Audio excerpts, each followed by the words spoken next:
هتجيبوا صدور الفراخ كاملة زي ما هي وتبتدوا ان انتوا تنشفوها من اي مية زيادة عليها. وبعد كده هتبتدوا ان انتوا تقطعوها بالسكينة، بس مش لحد الاخر، يعني بعمل لها شرايح كده بالسكينة ومش بوصل للسكينة لحد الاخر عشان تبقى بالشكل اللي انتوا شايفينه ده. واحلى تتبيله معايا معلقتين كبار من الصويا صوص، معلقتين كبار من الصلصه، معلقه كبيره من العسل الابيض، معلقه صغيره من الملح والفلفل الاسود والبابريكا وبودره الثوم وبودره البصل، واخر حاجه الزعتر. وفي الاخر خالص بضيف ربع كوبايه من الزيت العادي، هقلبهم مع بعض كويس جدا.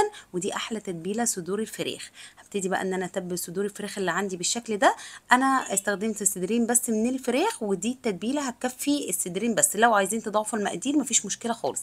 تتبلوها كويس جدا وتسيبوها في التتبيله على الاقل نص ساعه، ويا ريت كمان لو سبتوها من بالليل للصبح بتبقى احلى. هتجيبوا بقى البايركس بتاعكم او الصينيه اللي هتدخل الفرن، تملوها كده بشرايح من البصل وكمان شرايح من الفلفل الالوان. هتتبلوها بالملح والفلفل الاسود بس وتقلبوهم مع بعض كويس جدا.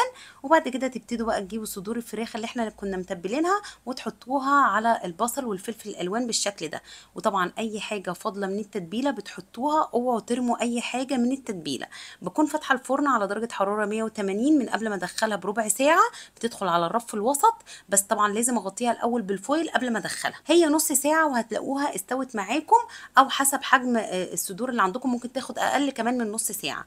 وده شكلها بعد ما استوت. هطلعها على طول من الفرن وهملى الوش بتاعها بقى بالجبنه الموتزاريلا وادخلها الفرن تاني. اول ما الجبنه تسيح بفتح عليها الشوايه من فوق عشان تاخد اللون الحلو اللي انتوا شايفينه ده. في الاخر بزينها بشويه كمان من الزعتر.